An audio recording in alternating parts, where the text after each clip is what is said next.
Hey guys, it's John and Shannon from That DIY Couple. It's January 1st, 2021, and we're going to talk about a couple of life lessons that we learned in 2020.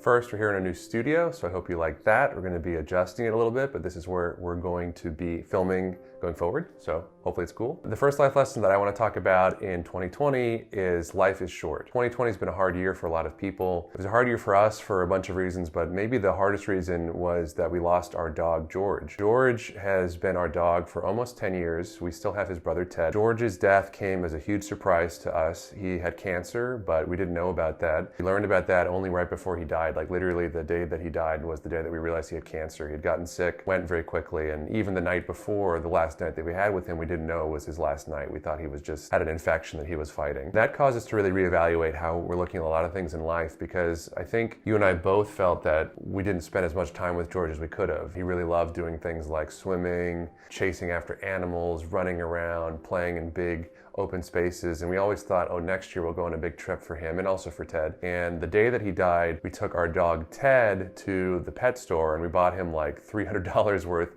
of pet toys because we felt that it was important that we give as good a life as we can to Ted, and Ted is 10 years old, and so he's not going to be with us, forever. George's death has had a big ripple effect on our lives because we decided that instead of always thinking about the most frugal thing to do, the most cost-effective thing to do, it's important also to think about what do we enjoy, what's fun to do. When George died that evening, you were playing fetch with Ted in the yard, and you turned to me and you said, I don't want to be as frugal as we've been. I want to kind of live it up. And we had a miscarriage in 2020. And so it was very short, a very, very short period of time that I was pregnant, but I was surprised at how much it affected me and how much it felt like a loss. We weren't explicitly trying. I think that it was just an extraordinarily hard year in a lot of ways, but those things for us made us feel like life is short, life is precious, and we need to do everything we can to live life to its fullest. Another big life lesson of 2020 for us, that parenthood reveals a lot about yourself and your own childhood for you. The greatest thing by far to happen in 2020 was that we had our daughter Ellie at home in a beautiful home birth. We have a video on that in the middle of the coronavirus pandemic. For me, the experience of becoming a parent has been wonderful, but it's been a very stressful experience, even though it's a positive type of stress. A lot of stuff is coming up about my own childhood that I never thought about, I never examined. I think I had deeply repressed. I had never been to therapy before in my entire life, but I started reading about attachment parenting and the psychological issues that people can have as a result of the care that they're given in the infant stages. And it got me thinking a lot about my own childhood and some of the things that I went through and some of my own personal trauma and issues. I started going to therapy, and it's the bomb. And I feel like I'm doing work right now on myself that is helping me be the best version of myself for my daughter. It's helping me be fully present emotionally and to give Ellie the love and nurturing and care that I want to. Big life lesson that I learned in 2020 was the importance of showing your work. And by that, I mean advertising yourself and talking about what you're doing. So I have a big problem, or have struggled with my whole life, self-promoting myself, which is a little bit ironic given that we now run a YouTube channel which is about ourselves. And in 2020, really thanks a lot to Shannon, I tried a lot harder to put myself out there and talk about what I was doing. One good example that I have is that I'm doing a lot of projects in Atlantic City with real estate, and I put a video on this channel, just me talking about one of my houses. And I actually really like that video. That's something that I wouldn't have done in previous years because I would have been a little bit self-conscious about just talking about me, talking about one particular project. But not only did I put that on this channel, I also advertised it on my own Facebook page. I posted it so that my friends could see it. And I got a ton of people who came out of the woodwork to say, hey, I'm really happy to see you posting that. I'm curious about what you're doing. Can you tell me more about it? And I've actually made some great connections from that, from people that are in my network but I haven't talked to for a long time. I think that self-promotion and showing your work, just talking about what you're doing, even if it's not in the most braggy way, is really great and super important. And I hope to be doing that in the future. But that's a huge thing that I've learned this year The YouTube channel has helped me a lot with that, and I want to build on that going forward. Another thing that we really learned in 2020 is that as we got more busy with our careers and with parenthood, we needed to focus on doing the things that only we could do. And this is a little bit ironic because the title of the channel is That DIY Couple, which you would make it sound like we do everything ourselves. But I think a real big insight from 2020 for us was to not try to do everything ourselves, because you can only stretch yourself so thin before you start to break. We have a friend who works for a really successful investor. He always says, spend your money to buy yourself time and do the things that only you can do. And so when I look at the last year, I've realized I'm the only person who can be Ellie's mom. I'm the only person who can be John's wife, and I'm the only person who can do my job. And those are the things that I want to focus on. And so hiring a nanny has been an absolute game changer to help me be able to focus at this really crucial point in my career. And hiring a housekeeper. We had a housekeeper previously, like a couple years ago, we got in and it was a game changer, and she was coming once a month to start, and then once every 2 weeks, and then once a week. In 2020, we hired a housekeeper to come to our house every day, Monday through Friday. That might have been one of the biggest innovations of our lives of 2020, was just hiring people to help us do stuff. We also have an editor for the YouTube channel that has been really great in allowing us to make more videos. At this point, we have to worry about filming it, but not producing it and editing it, which was taking a really long time for us. So doing only the things that we can do uniquely is one of the biggest lessons that I've taken from 2020, and I think will really impact our lives in a positive way. Another big life lesson that we learned, I would say was reaffirmed in 2020 for us, was the idea of never going to bed angry. In fact, I can remember one particular disagreement that we had where, I don't even remember what we were talking about, honestly. But I was really upset, and I was just gonna go to bed and not talk about it. And Shannon forced me to discuss it, resolved the issue to such an extent that I can't even remember what it was. Not going to bed angry is something we've always done in our relationship, even before we were married, and continue to today. Another huge lesson of 2020 for us was that your instincts are important and to trust your gut. When I got pregnant and COVID happened, I had this deep-seated feeling that I should do a home birth. A lot of people tried to talk me out of it, including myself. But I just knew. I trusted my gut, and it ended up being a really good thing.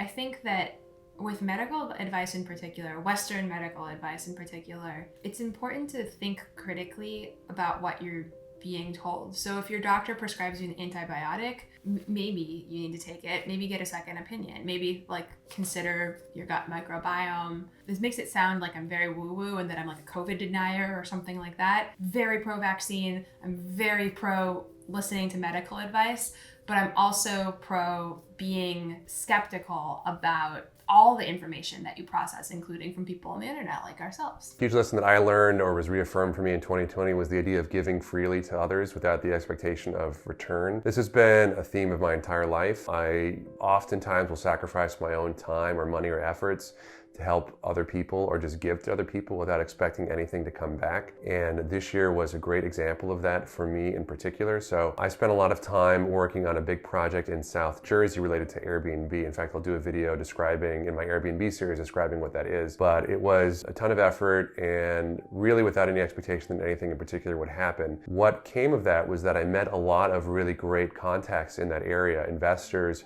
people that were in government, people that were interested in what I had to say, that have really jump-started a lot of the projects that I'm doing in that area. And that's been a theme of my whole life, of just volunteering to do stuff, volunteering my time, my effort. That has paid dividends, maybe not in the same year, but at some point down the line in my life. And I'm really thankful that I spent the time and had the inclination to give without any expectation of return. I'm a little bit more like Mr. Scrooge, dollars and cents, and John has a huge heart. That's something that I really admire about you, and it's something that I need to work on. But it's really cool when helping people actually helps you too. That's what happened to me this year. A big thing that happened to us in 2020 related to the birth of our daughter was learning the importance of habits, and specifically timing habits. So I work for myself.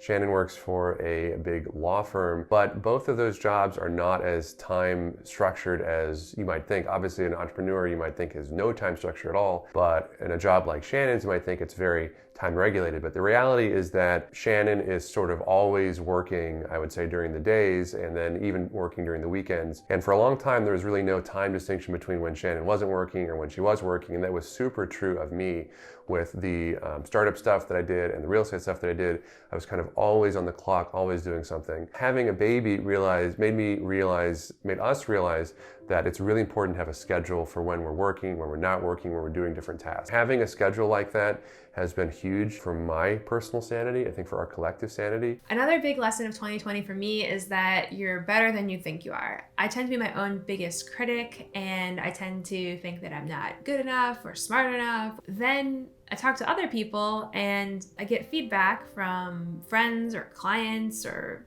coworkers. They indicate that I'm doing a pretty good job. I'm not perfect, but I'm usually better than I was 6 months ago or a year ago. And I am not required to know everything as long as I'm able to learn and eager and trying hard and doing my best to show up every day the best way I can. So I'm learning to be gentle to myself in the way that I am with other people.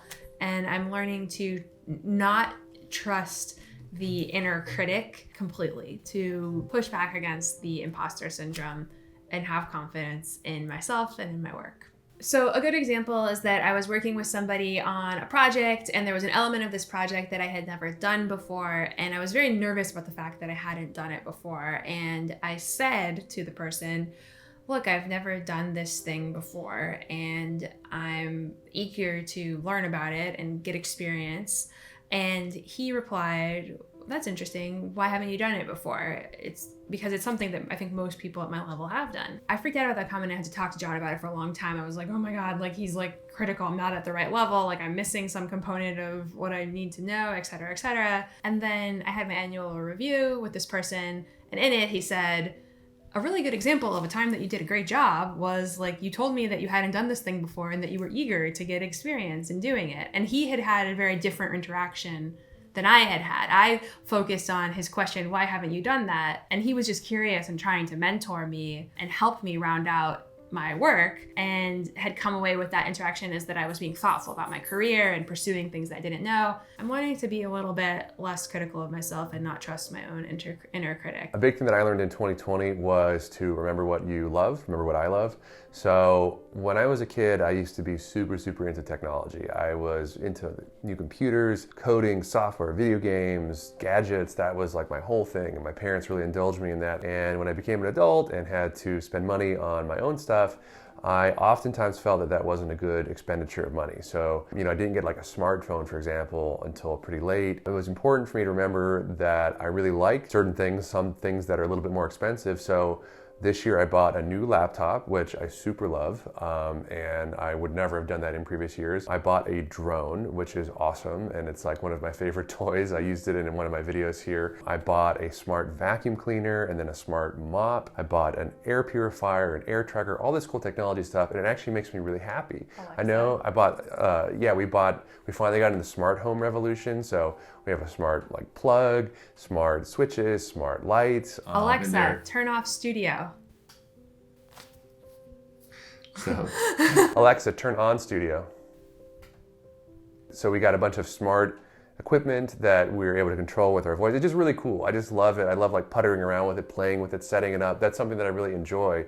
And I just haven't done that for a long time, like a decade. So remembering what I like has given me a lot of joy this year. And even if something that I like is a little bit more pricey, like buying cool new technology equipment, it's something that I want to do, and I've really liked that this year. Going with the theme of remembering what I love is also remembering how I like to work. So something that has changed for me over my professional life has been when I first graduated from law school and went into the startup world. I thought that the only way to be successful was to be really single-minded about stuff. Like I had to devote all of my energy and attention to running a technology company.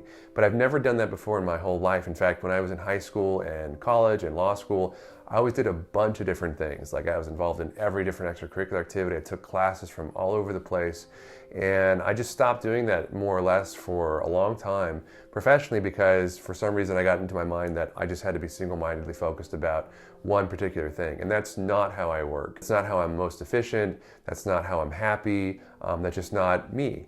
And I've realized in the past couple of years, and 2020 is a great example, that I just need to be doing a bunch of different things to be happy. So in 2020, not only was I doing my, what I consider my full-time job, which is as a real estate investor, I was also doing legal work on the side. I was trying to do a bunch of stuff to keep me busy that makes me really happy. 2020 was a great example of that for me. I think 2021 is going to be like the next level for me.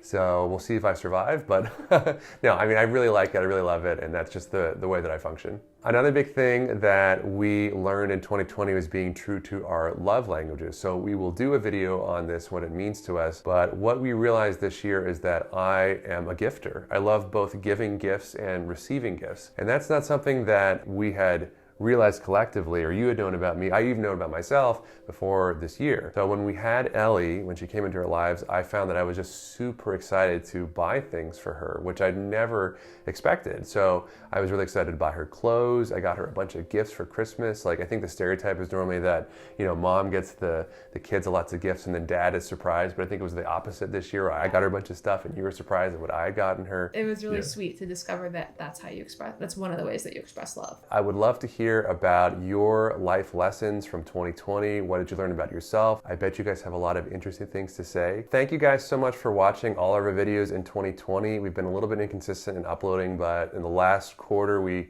picked up the pace and we're going to continue that into 2021. Please comment down below. And until next time, do well and always make things better. Oh.